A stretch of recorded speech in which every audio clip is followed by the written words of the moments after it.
We are live in three, two, 1, 0. Alrighty, everybody. Hello and welcome to Today in Quarantine, episode 21, which means we've been in this for officially 3 weeks. That's right, everybody. We've been here for 3 weeks.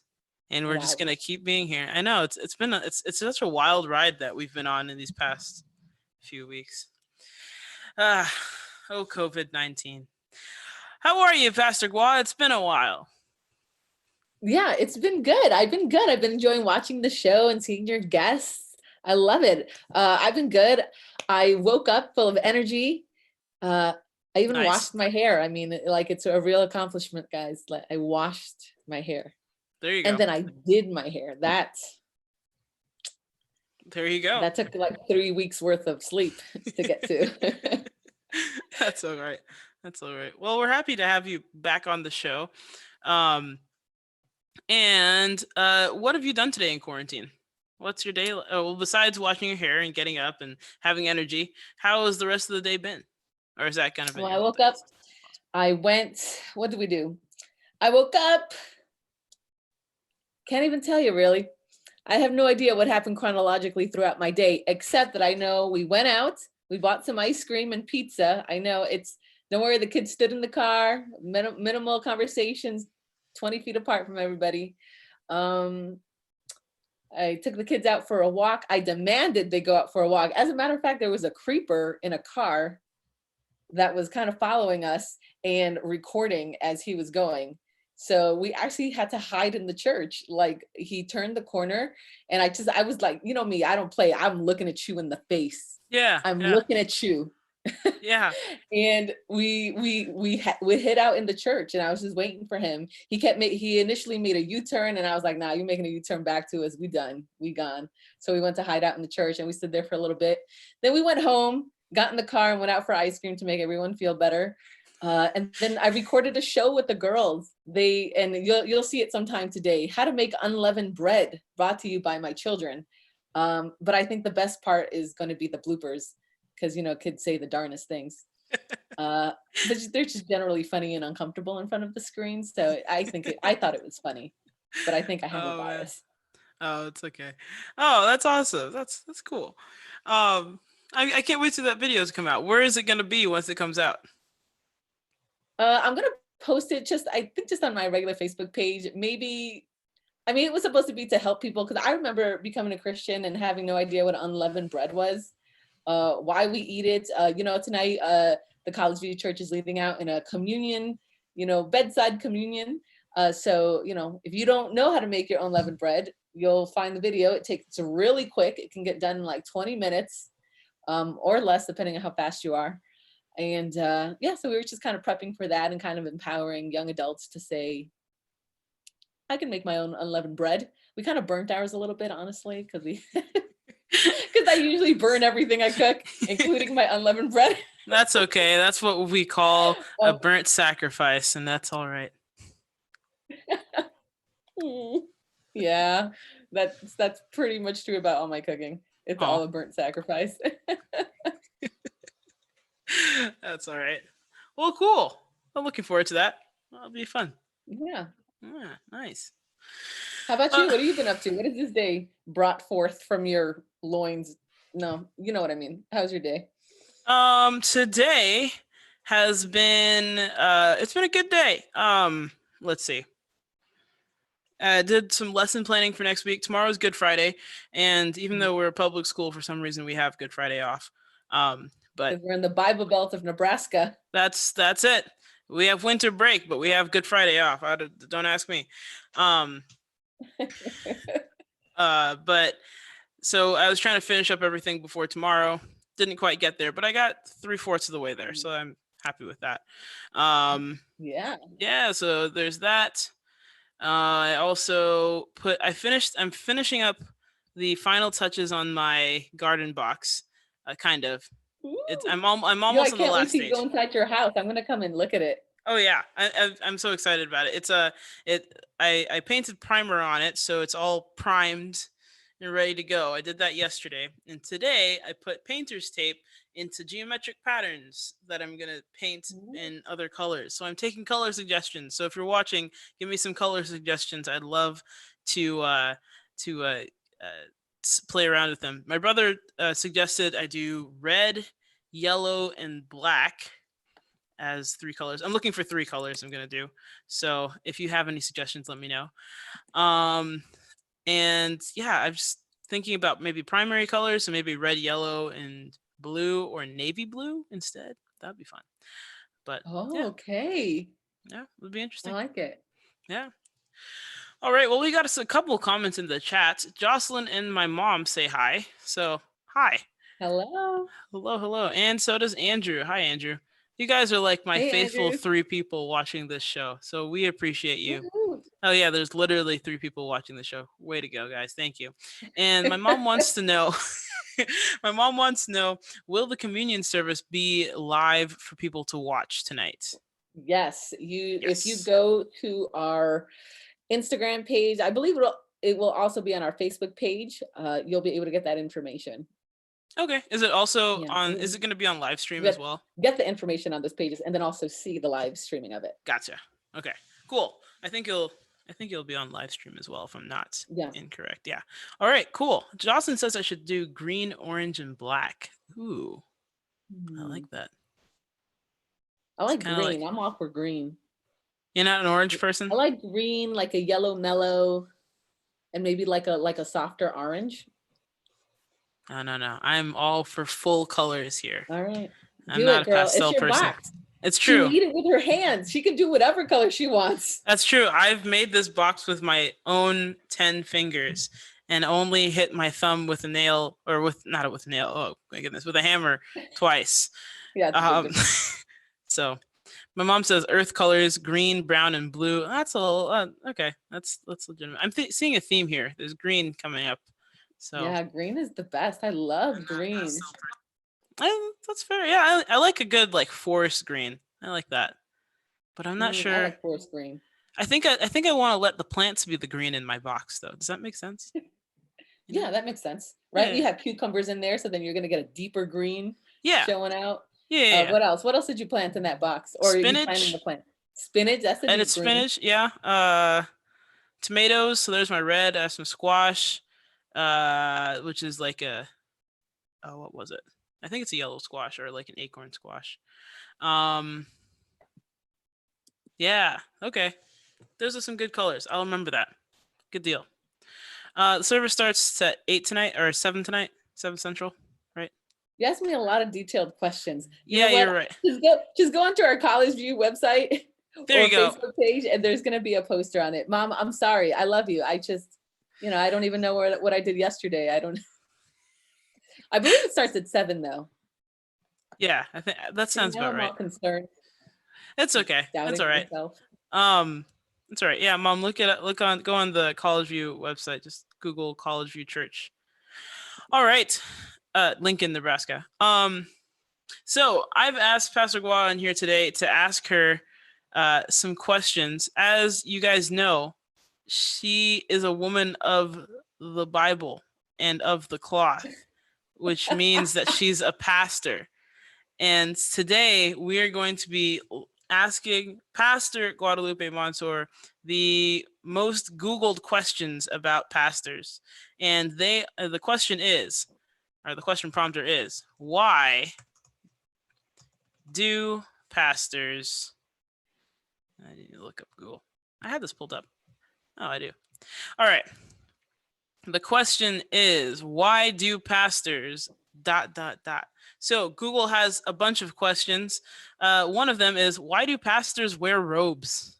Yeah, that's a good question, actually. I used to ask that question myself all the time. I didn't understand, because even within Advent, we have pastors, who will wear robes and other pastors who won't.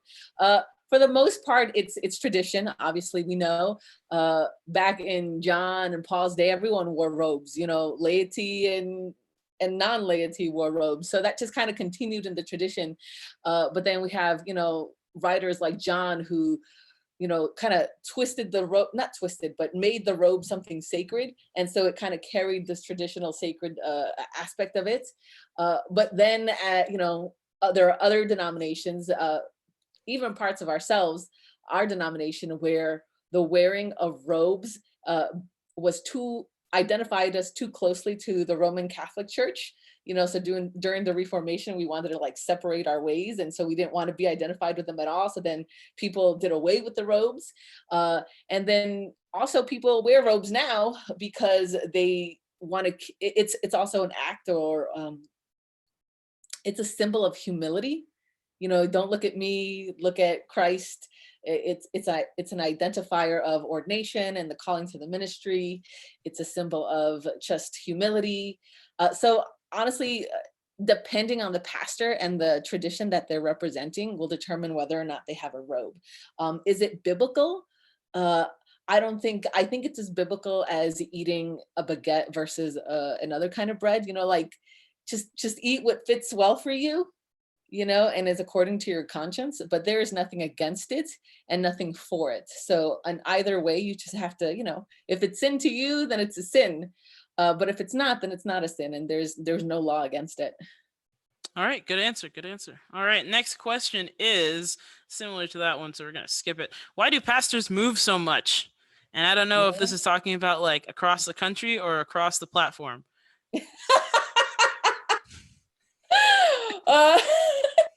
Well, that was good. If it's across the platform, it's probably because they're very extroverted and passionate.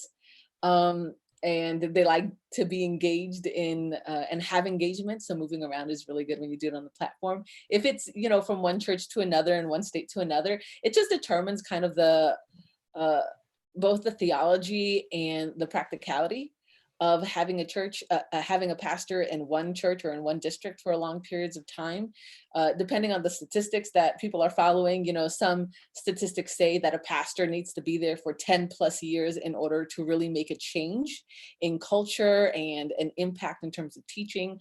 Other statistics say, no more than 3 to 5 years. They've done their work and people are tired of them, and you don't want people to start idolizing them, so we need to move them.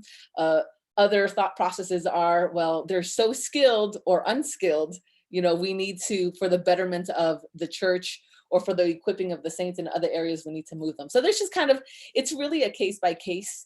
In our church, we have pastors that are moved every year. And that doesn't necessarily mean it's a bad thing. It might raise some flags, like most companies won't hire you if you can't keep a job and you've had like 10 jobs in 5 years. Yeah. So those could be some reasons why pastors move around a lot. There you go. All right, next one is, why do pastors cheat? Oh, that's such a somber question. I know, yeah, because that's the reality. Pastors do cheat. Pastors are people. Pastors are tempted the way everyone else is tempted. To some extent, pastors have less a support group. I think this epidemic for a lot of people has shown, for a lot of pastors and my colleagues have shown that here they are, connecting and calling people, asking them how they're doing, and no one is calling them, except for me. I have Renee, so she calls me every day. So I think a lot of it has to do with having a support group. And having a supporting spouse. Being a pastor is not easy. It's very demanding. You have X number of people constantly wanting your attention, wanting your time.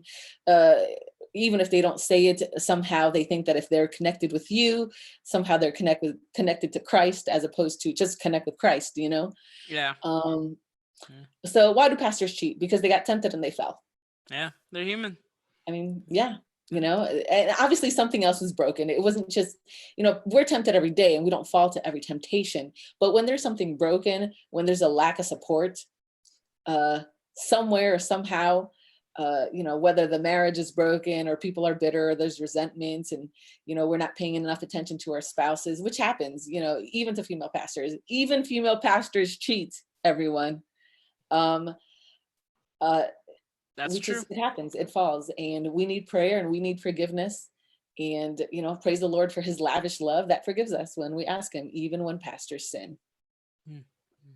Good answer. Good answer. All right, the next one is strange. I don't know what your answer will be for this, but I'm ready. Why do All pastors have armor bearers? right. Well, if I could have an armor bearer, I'm just telling you, I'm accepting applications, okay? So this idea of armor bearer came from, from kings. They used to have someone who literally bore their armor in Yeah. battle, and kind of catered to their needs. Or like Saul, wasn't no, it was Abimelech. It's such a crazy story. Abimelech is a leader. He's being killed. A woman basically comes and crushes his skull, and he's like, "Oh my goodness, lest a woman should be the one who is identified as my murderer." He looks to his arm bearer, and he's like, "Can you kill me so that the woman doesn't get credit?" And he does. The arm bearer is there to provide resources and assistance to the king. And why do pastors have arm bearers? I actually have a friend in Bermuda who is a pastor, and she has an arm bearer. And let me tell you, the level of jealousy that I have. But what is it? I And didn't even know. I mean, besides the fact of like an actual armor bearer, somebody who's actually yeah, carrying your armor, what is an armor bearer?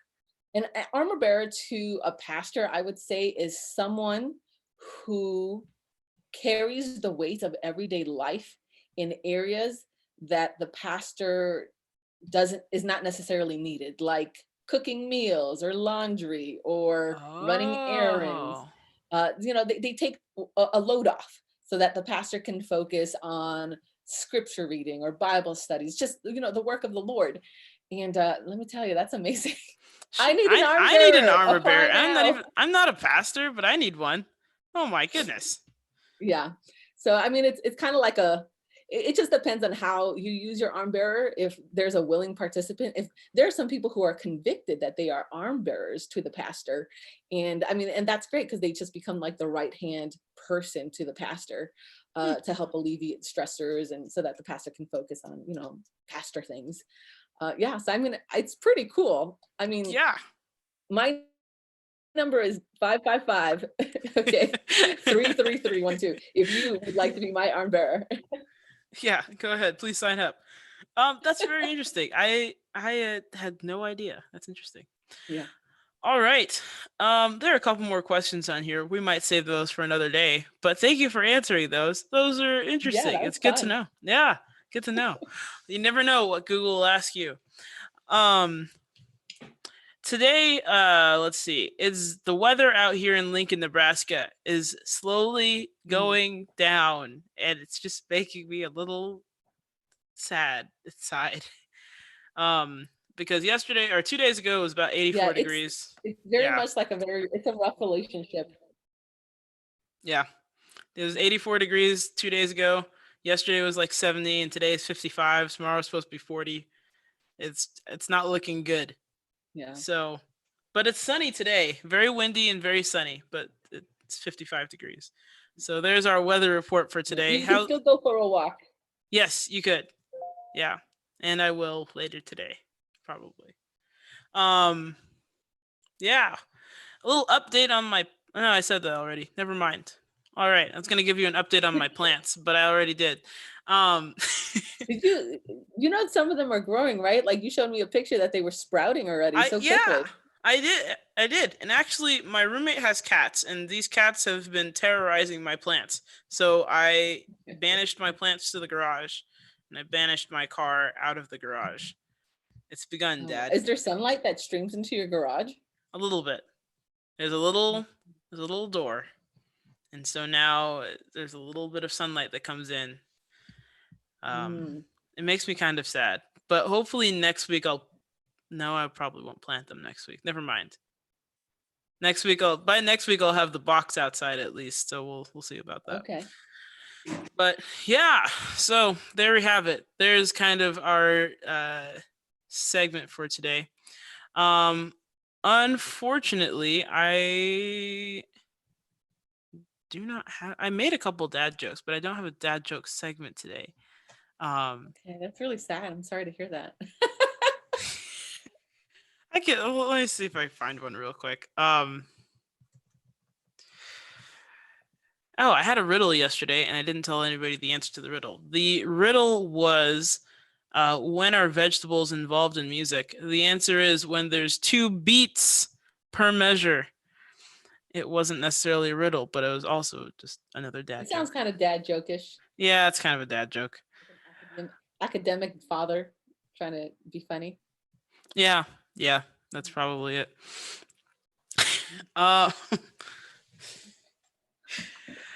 I just saw one that was pretty bad. All right. 2 guys walked into a bar. The third guy ducked. Oh. There you go. Okay. Let's see. What's the most detailed ocean? I don't know. The Pacific. That was a good one. Very good. I like that. Yeah, thank you. Yeah, there you go. All right, so there you go. There's a dad joke or 2 for you that are pretty bad. I'll be back again tomorrow with better dad jokes, or worse, depending on how you look at it. So enjoy that.